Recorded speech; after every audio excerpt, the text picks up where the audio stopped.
Welcome back, ladies and gentlemen, to another episode of the Fresh Crits of Melbourne. Yes, that's right. This is the UCI Gran Fondo Championships down in Lorne, Australia, where we are battling it out with the best amateur cyclists the world has to offer. This video seriously has it all. We discuss everything from nutrition to equipment, even the competition. And I even managed to pull up a top 5 finish. Super stoked with that, so make sure you stick around, watch the video, see how it all unfolds. And if you love cycling and bike riding, make sure you give us a subscribe. Let's get stuck into the video.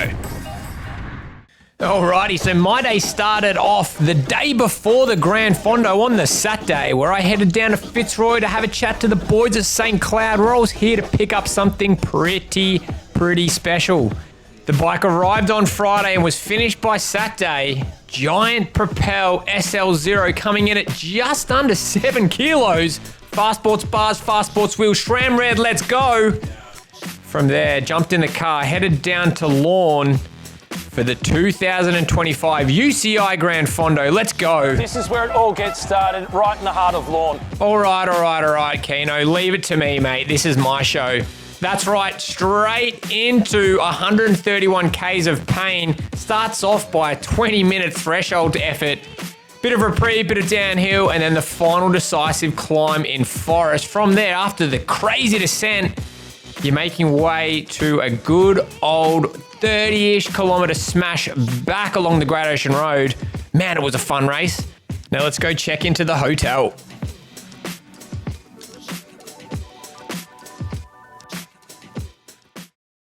All right, we've just arrived. It's 9 o'clock, pretty late, but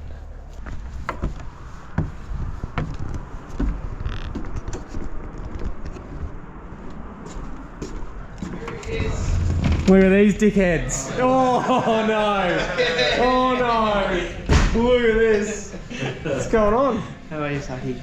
Good to see you, mate. Hey, I'm Steve. Tim. Nice to meet you, Tim. Hi, mate. Good. Oh, we're always filming. Always give me a hug. Mate, this is a good spot. Are we on TV? Is this live? Mate, you're going live. Check-in went pretty smoothly. I have some complaints about the bed. You can see it there in the middle, but the alarm was off at about 5 o'clock. It was an early start because we needed to be on the start line by about 7, so that gave us a little bit of time to smash some breakfast. I had a whole bunch of oats with some banana and honey. Plenty of coffees as well to go around. And here we are talking a little bit nutrition. What did you guys do for the race? I had 2 Sul 750ml bottles filled with 130 grams each. And the strategy was keep it simple and keep drinking and eating throughout the race. The last thing I wanted to do was go hunger flat, so making sure I was on the gels and smashing those bottles was super important. But that's pretty easy. The Sul stuff tastes great, and check out the link below if you want to order some yourself. But after we smashed our breakfast, it was time to get kitted up and get on the road and head down to the village. And look how beautiful that sunrise is. Absolutely stunning. This is why it's one of the greatest places on earth down here in Lorne. After a bit of a cheeky warm-up, cruised down the Great Ocean Road, it was time to head straight into the village, which you can see here was jam-packed full of riders, spectators, family members, parents, the works. It was awesome to see all these people around the place. And with about 30 minutes before my start, I need to have about 3 different nervous wheeze. But after that, we queued up for the start and got ready for the race. Let's head to the starting pen now, and we'll pick it up from there.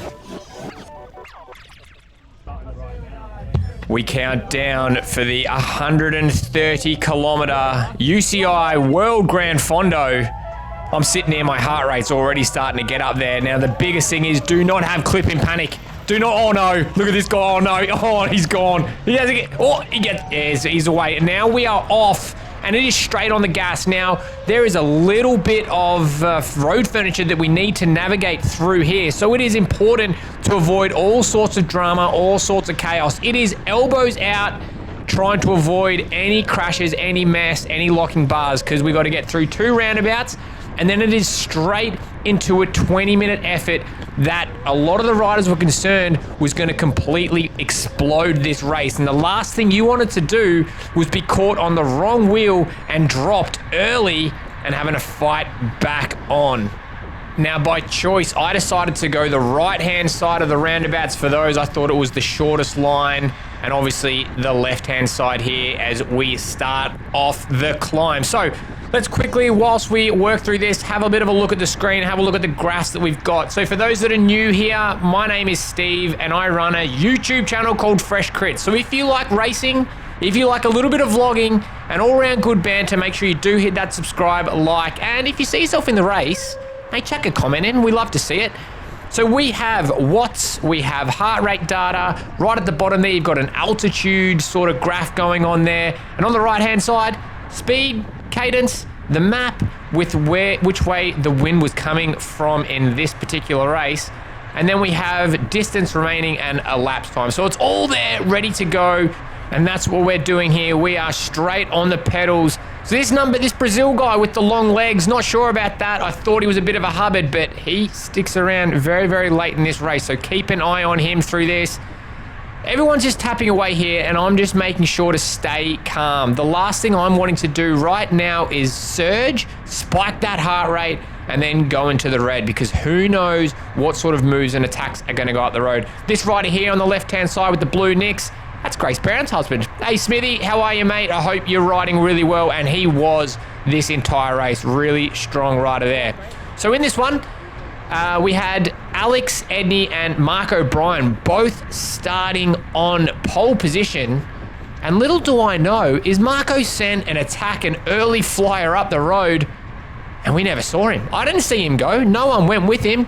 And he was long gone before I eventually made my way up to the front of the race.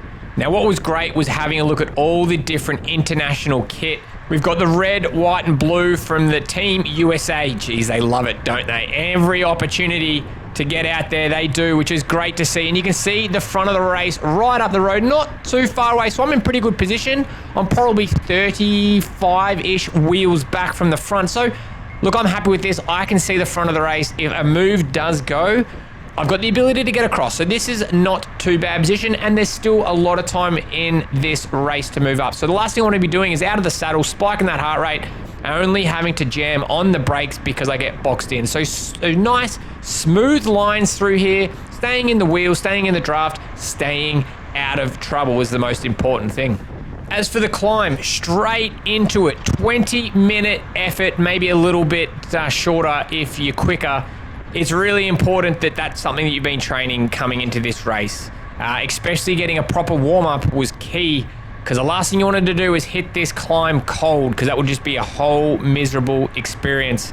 So we're slowly working our way up, keeping those watts at just around 300 and holding really good position in doing that.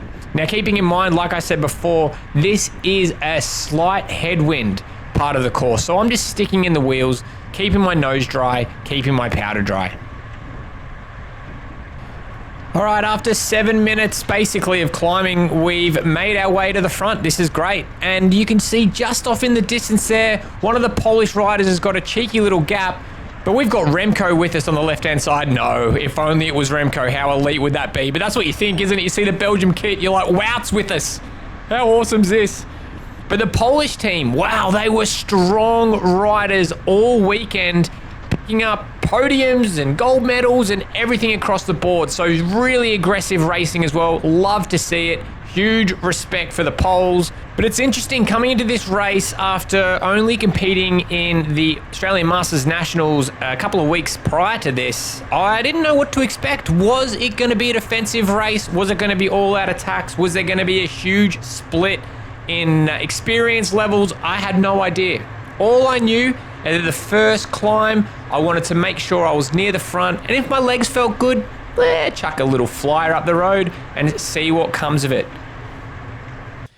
All right, so we made it over the top of the climb, and there the Strava details there. 22 minutes, so not super quick, but with a power of 323, heart rate averaging around 165, was pretty happy with that. You can see a really sustained, gentle effort, not much spikes, which is exactly what I wanted to see. There didn't need to be any sort of drastic things going on that climb. So that's fantastic. So we're straight into a relatively short descent, and not knowing the capabilities of all these riders and also not knowing the road surface. There was a lot of people complaining about how poor the road surface was.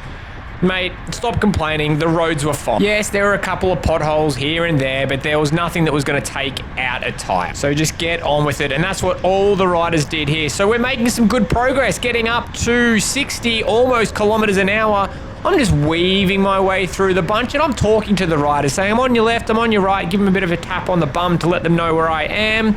Nice and smooth through here. There's no need to be smashing it. But yeah, I always felt really, really comfortable on the new bike. The brakes were fantastic, and especially when they were paired to my 60mm deep Farsport EVO S rims with nice chunky tires. Man, it was like riding on a cloud. So really, really confident through all the descents, which was extremely handy because later on in this video, you'll see how aggressive some of these riders go, especially on that last descent, which plays a decisive factor in this race.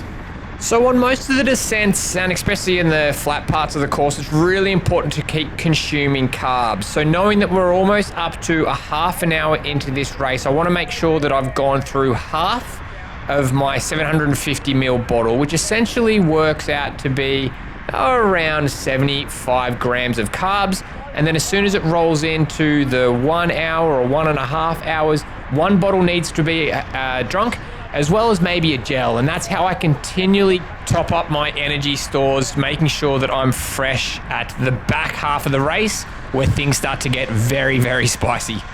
So after the 34-minute mark, there'd been a few little attacks go up the road, and the group didn't seem ultra motivated to bring anything back.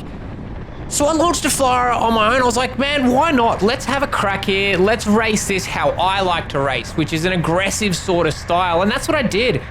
The group just caught another rider, and I just jumped on the pedals and slipped off the front and put down some watts and waited and kept looking over my shoulder. And it was only a matter of time before two Polish guys came across with me and decided to stomp on the pedals as well. And we formed a nice little trio rolling through the beautiful terrain of Dean's Marsh. Now, we felt faster than we probably were actually going because we were on a bit of a false decline, so to speak. We're coming on a downhill, hence why our speeds are so high. But this is what we wanted to do. And if you if I had a bit of a look behind, I couldn't see anyone behind me. So things were looking good for us. And I was like, surely this isn't the brake that stays away all day.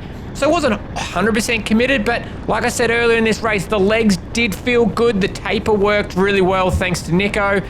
And I was just having a really good day out, loving life racing with these international guys on the beautiful roads of our surf coast. So after a few minutes of riding, you can see this group up the road here. This is the remnants of the 19 to 34 age group, and I thought this is a perfect time to see if we can motivate some of these guys to roll through with us and increase the gap between the group behind us and maybe even bridge across to Marco, who's up the road. But in saying that, these guys weren't super motivated to do that. They have been dropped, so I'm assuming they are on the limit and they formed their own little group. I've pulled through here. We are still on that descent, cruising at 64 kilometers an hour, full gas through here, but still keeping in mind that that group behind us are still chasing us, and we've still got 107 kilometers left to go. Now, unfortunately, those riders behind us never really pulled through. We just kept tapping away, and you can see the Polish guys looking behind. I think this is the moment that we can see the 34 to 39 age group riders close on our tail. So it might be time to punch the clutch in, take on board some more nutrition, and resume with the rest of the group. 5 or so minutes later, we've been caught by the bunch, and I'm riding behind number 506, Alex Edney, and 634, Brenton Buttonier. These guys are extremely strong riders from Melbourne, and you can see by the definition of Alex's carbs. Oof, yes. We've picked up a couple of the 19 to 34 age group as well who have decided to roll through with us, but now it's all about getting some nutrition on board and waiting to see what that next move looks like up the road. Let's go to that now. I don't have much patience at all because after 76 minutes and maybe 20 minutes of sitting in the bunch, I decided to light one up. Now, keeping in mind, there have been a few moves go up the road, some small attacks. And if I remember correctly on this one, I think we just chased back some Polish guys where I decided to launch a counterattack with this rider from Portugal. How awesome is that? Decided to bridging across with me to roll some turns. Now you can see in the distance a couple of more scattered of the 19 to 34 age group riders. Once again, where I'm always looking to try to motivate those guys to help me roll through. Now this is a tricky part of the course because it is a dead straight road. So the guys behind us can see exactly where we are and we give them a nice little carrot to chase. But, you know, this is the world champs. All it takes is a couple of guys sitting up, no one wanting to do any work, thinking that the other teams are going to bring it back for us to get a nice little gap that we can carry all the way to the finish. So eventually, my Portugal companion and I eventually caught up to the 19 to 34 age group as we catch them on this little riser here. Now, keeping in mind, we still have about 20 minutes of riding or about 14 kilometers before we make our way to the start of that next major climb, which is going to be an extremely decisive part of this race. And one you don't want to be going in already half cooked. You want to make sure you're firing all cylinders when you get there with the right amount of carbs and the right amount of caffeine coursing through the body so you're as fresh as possible. 70 kilometers left and we are nearing the start of the first of the two major climbs that's going to split this race right apart.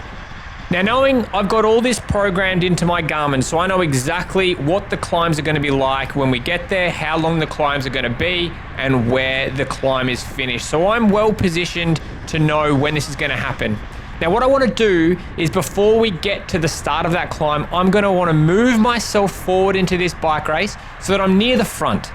Now, I want to be near the front for two reasons. One is so that I can drift back through the bunch if the legs start to fail on me, and then I can snap back onto the last rider. Essentially gives me a little bit of a handicap on the climbs. And the second reason why I want to be up the front is I don't want to leave opportunities to another rider to drop a wheel, which is only going to force my heart rate up and spike those watts in order to close that gap. But the problem with this idea is that there's probably 30 or 40 other riders with exactly the same idea, and that's naturally just going to bring the pace of the ride up, and it's going to make it harder to do that. So doing it early and then fighting from the front is a lot easier than having to battle to the front when the speeds are high. So here we are, we're about to enter that climb, and I'm sitting probably too far back in hindsight. I'm looking, my head's kind of peeking up. I'm looking above the riders to try to find a bit of an exit strategy where I can move up, and this is where I do that now. I go on the left-hand side here in the gutter, trying to make sure that I'm not going to be riding into any sort of road debris or anything like that. And here I have, I've just moved up 15 or so places, sitting nice on the inside. I'll have a bit of a chat to this New Zealand guy, let him know that I'm here to not give me a chop. Some riders are nicer about that than others, and now I'm in a really good spot. I can move around to the bunch, my elbows are out if I need to move my way through, and I'm keeping an eye on these Polish riders because they're the ones that have been ultra aggressive, and I mean that in a nice way, all race, and that's what we love to see. With over an hour and 40 minutes of climbing under the legs, it is time to hit that first climb, the one out of forest. Now, it's a pretty steady gradient of about 4% the entire way, meaning the draft does play a pretty major part in this climb. You can see we're averaging around almost 20 kilometers up here. That's not the real concern though, this one. It's the next climb here. The next climb is one that's really, really steep, and the one I'm worried about actually out of all this, but I found myself in a good wheel. I was just on Pogacar's wheel. No, obviously not Pog. But I'm on Slovenia's wheel here, who we'll talk about a little bit later. A bit of a decisive character, that one. But I'm keeping near the front. You can see I'm in the top, say, 15 wheels, which is where I want to be. Keeping those watts as low as I possibly can be. And you can see here, I'm just drifting back through the pack, which I'm not in the slightest concerned about. I'm still keeping near the front, but the most thing I'm focused on is keeping that heart rate low and keeping my watts as low as possible. Nice and smooth is the aim of the game here. The legs are in a bit of pain, but one way to take your mind off it is having a bit of a look at the surrounding environment. It's absolutely beautiful up here in Forest, and I've actually spent a fair bit of time up here on the mountain bikes, some beautiful trails and gravel trails to be ridden all around here.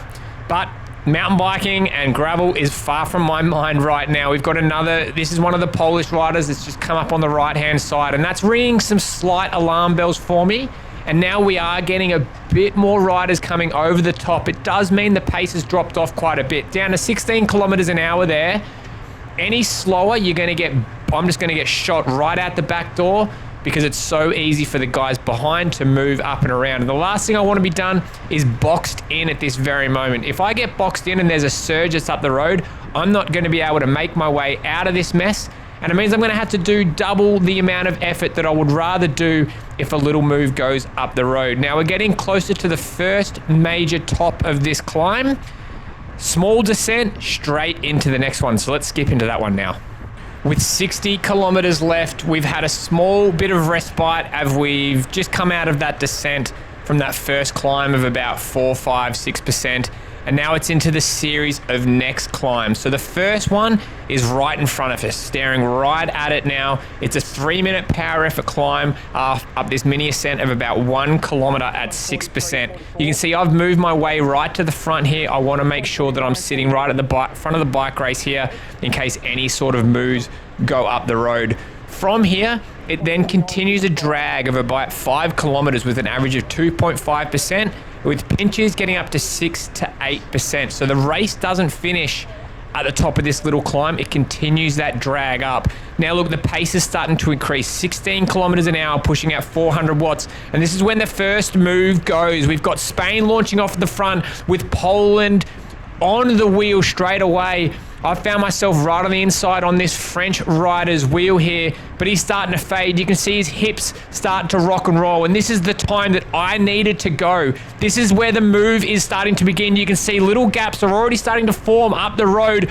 I need to get across. That's where I dig into my reserves. 500 watts to get across to this as I power past this rider from Spain in order to get there. I'm praying right now that he's going to be able to make it across to here. We're a bike length away. I think we're good, and we get across just fine. That is the first split. Now the race isn't over. 178 beats. I am on the limit now. There is no resting up here. There's a nice little group that's now formed across the road here with a Polish rider, a Slovenian rider, a Portugal rider who I was in the break with before, and a Spanish rider. And that's when the Polish rider decides to go again to put everybody else under a little bit more pressure. If only we could see what was going on in the rear cam, I can guarantee you it was single file and there was a whole lot of panic stations and alarm bells going off. Now that little spike has forced another split with the group in front, and this is that decisive effort what I needed to get across that wheel now in order to be not left in the group behind playing catch up for the remainder of the race. So I dig a little bit deeper again to get across this. I want to close that gap as soon as I can, because we've been racing for almost 2 hours and 72 kilometers of hard racing and climbing in the legs. I'm unsure of where I am at a fitness level, so I got to make sure that if there's a gap, I'm going to close that straight away. And I think that's where Poland senses weakness once again and sends another rider up on the outside to put everybody under a bit more pressure. Again, I wish I had the rear cam. I can guarantee you the riders below is split to smithereens. There are riders across the road. It's a war zone back there. Riders will be scrambling in order to get across to this, but lucky for us, this is that first little bit of respite that we have, that first bit of descending that we have. But I'm hoping that people start to freewheel, but we want to keep that gap extended from the group behind. We've been able to establish a small little break. Let's keep on the pedals. Let's stretch that out as far as we can. But when my heart rate's at 178, I'm up there on the limit now. I'm digging really deep into that VO2 max sort of area, just wanting to stay in this race to survive. This is the decisive move. And the last thing I want to do is pull that ripcord, head back to the peloton because my legs were a little bit sore. You got to dig deep here, and this is one of those times where I need to do it. So we had that very quick little bit of descent, and then it's back straight on that next little pinch. The climbing is not over yet, and I'm not too sure if you caught him in the distance there. That's Mark O'Brien. We finally caught him. He's been off the front for 114 minutes. 2 hours he's been out there just tapping around on his own. It must have been those Sol bottles, and I had a cheeky glimpse Had his bottle cages there. I reckon he's had some assistance from some of the lower grades that might have thrown him a bit on, or maybe he's picked one up at one of the feed stations. Nothing wrong with that there. Marco, let us know how you got on in that 2 hours when you were off the front. Be lovely to know. All right, so another little attack has gone, and it is Poland that's putting everybody under pressure here. Portugal flicks the elbow, and now's the time I need to get across. So I drop in another gear and try to 600 watts in order to get across to this. I am not used to having attacks thrown at me on descents, but that's how the Euros like to race, and I'm fully on board for that. So let's look at the makeup here. In front of me, we've got the Pog from Slovenia, and then 2 Polish guys are in this mix. Behind me, we've got a guy from Portugal, and there's a couple more riders that are behind them to make up this nice little group of riders leading this race. A couple of minutes later, and the chain has still been tight. There has been 0 let-offs, 0 free wheels, just hard watts being poured into this bike race late in the day. Another move goes up the road as Poland once again left hooks, right hooks, throwing it at us in order to try to split that race apart. You can see as we come under the gantry here, notifying us of the climbing being completed. And I thought, okay, the climbing's done. Maybe the race will sit up. Maybe we'll just ride tempo until we get to the descent. Definitely not. That's not going to happen. I am on the absolute limit now. 182 beats, I'm proper cooked. I'm just praying right now that this rider can get me across to the main group, which they do, and I'm saying nice and tiny, nice and small in the draft in order to get across. This is the group. Now you can see there's been a couple of additions to the makeup of the race. We now have 3, that's right, 3 Polish riders in the break of the day. 3 riders. What an incredible position for the Polish team to be in. Mixing it up, we've got Team Brazil as well. 1 rider from Brazil's been able to make it across. You saw him right at the start of the race. I gave him a bit of a hard time for wearing long legs. I'm sure he's paying the consequences for that now. It's about 22 degrees at this stage of the race. Then we've got Team Slovenia. Look, I'm not going to lie, he was a pest. He refused to chase moves. He refused to pull throughs. He chopped the other riders. He was a pest in this race, and fair play to him. If that's how he wants to go about it, then that's how he's going to go about it. But he definitely didn't make friends in this race. He made it hard for everyone. We're skipping into 50 kilometers left. We're just at the flat point, about to descend into Skeens Creek. And it's when the 2 Polish riders decide to launch another attack whilst everyone's still fatigued, and I have to spike up to 1100 watts in order to shut the door and close this gap. Oh, I'm going into the red in order to do that, and the legs are absolutely screaming at this very moment. But I've got to make sure I just follow the moves, stay within the race. I don't want to let anything get up the road where I'm caught out of position and then, out of the race completely. Knowing full well we have a descent coming up, I just want to be near the front in case anything happens. Now, let's talk a little bit about the wind. Everyone's been going on how it's going to be hurricane force conditions. It was going to be chaos. It was going to be super, super hard and windy. We've been in the rainforest, protected from the wind by the trees and the land. So we haven't really noticed too much of the effects, but we do know it is going to come. 50 kilometers left in this race, and the little attack that's just gone up the road has finally settled down. We're just waiting for that next counter. Who's going to throw it? I'm sure another Polish rider's ready and waiting to go. And if you just wait for the inside here, that's when Marco, after being off the front for 2 hours, it's time for his repeatability to come into show. He's got an incredible ability to continuously hit people with an attack, rest for a minute, hit him again, rest, hit him again. He'll do this all day. Is he going to be able to split the group? Is he going to be able to shake these Team Polish riders off his tail? We'll have to wait and see. We're finally onto one of the main descents of this race. Now, normally, if it's a classic road race, this is when you get your nutrition in, you kind of park it up, take it easy, cruise down through the corners, keeping everything nice and safe. Not today. Not today at all. This is the UCI World Gran Fondo Championships we have down here in Lorne, and it is full gas. Poland again smacking us when everyone sits up with another attack, and I'm going deep to get across this 700 watts in order to close this gap because I want to close it right now. There's two reasons why I'm jumping straight away across this. One of those is that I was already carrying that momentum and it only took me a few pedal strokes to get across. The other reason is the Polish guys have two other teammates in this group. They won't be chasing this, so this is a great opportunity for me to maybe sneak across with him, bridge the gap, and maybe go 1 and 2 down on the Great Ocean Road. Who knows? Now, one of the big issues I'm having is being able to have a big enough, tall enough gear in order to close these moves. I find myself spinning out at some of these stages, but that's the least of my concerns. Remember I spoke about the wind, how we've been protected?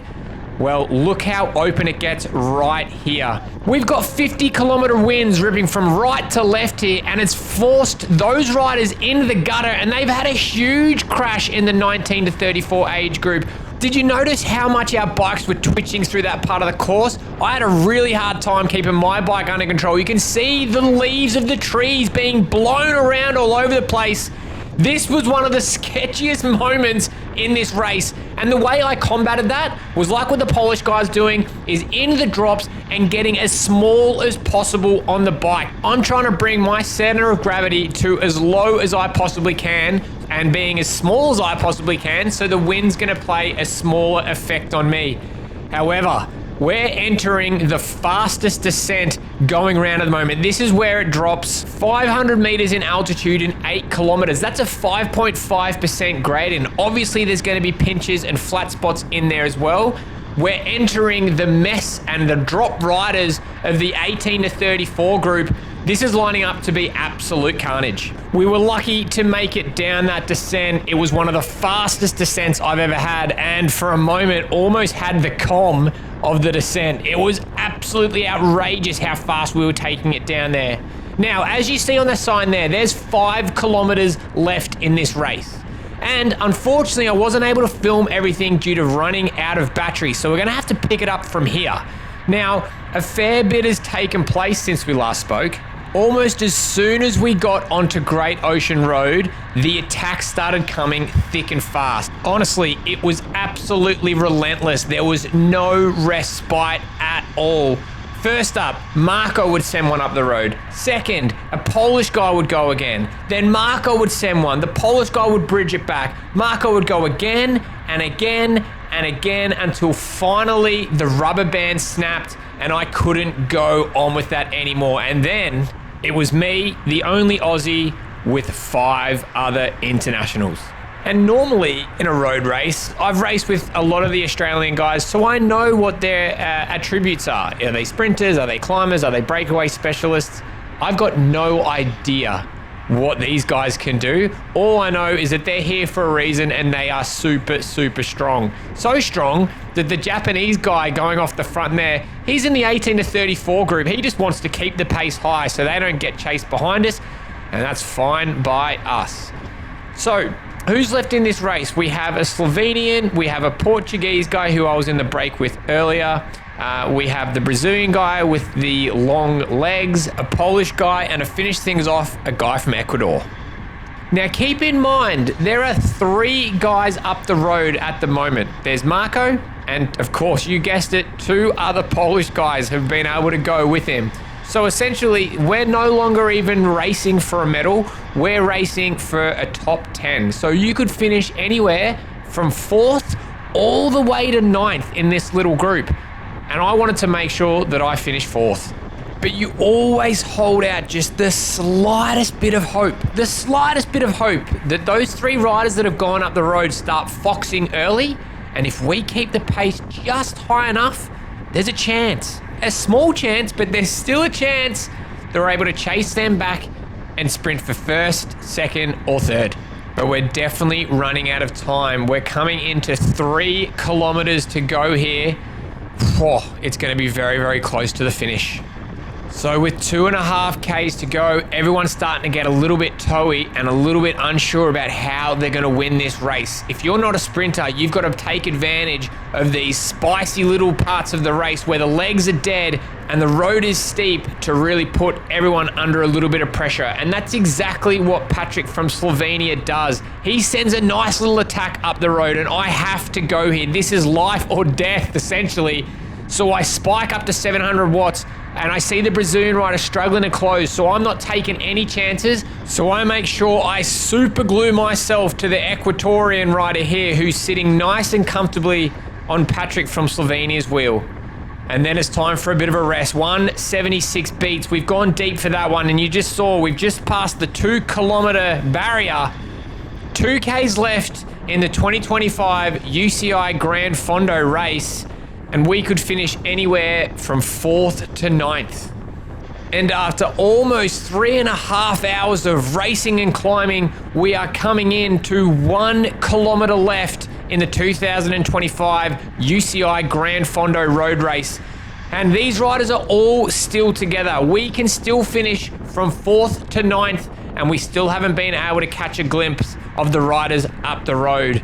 Now, I have zero idea of any of these guys to sprint, so I've got to make sure I'm marking everybody, keeping it in a gutter, and making sure that nobody rolls me at the finish line. I have actually never seen the finish line ever since Amy's, so I've really no idea how this is going to turn out. All I know, as soon as we get into the barriers, that's essentially going to be 200 meters to go, and that's where I'm going to look to open up my sprint. So here we go, coming into 800 meters, I'm third wheel, and I'm really happy with this. I don't want to overlap my wheel with the Polish guy here. I want to make sure I've got a gap where I can jump out and have open space to the finish. However, I'm concerned now that this Ecuadorian is taking my exit strategy, taking my line away from me.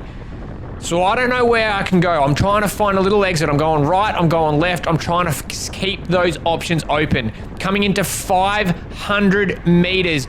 And we're looking around, we're trying to get an idea of where the other rider's here. Who is the first person to jump? I'm not jumping till about 300 to go. And there you saw 300 meters to go, and that's when the Ecuadorian lights up his sprint, but it's slow. I've got these guys covered. 200 meters left, my head goes down, and I give it all the watts I possibly can. I have a cheeky glimpse over my shoulder. I'm in the clear, 100 meters left. 50 meters to go, another glimpse, I have a look. I have daylight behind me. I celebrate across the line. I have just finished 4th in the 2025 UCI Gran Fondo road race, and I cannot believe it. The cycling aside, I think what was so great about this event is racing with internationals. You know, I met a Lebanese guy in the TT, and I had a chat to him about how Lebanon was, that I traveled through there, and it was a beautiful country with the most delicious apples you'll ever have.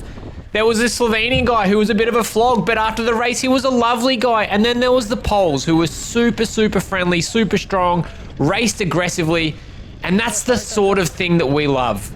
And makes cycling so great. It brings all these fantastic people together to share one common interest that we can smash ourselves to pieces, and at the end of the day have a beer at the pub, which I know a few of the boys did.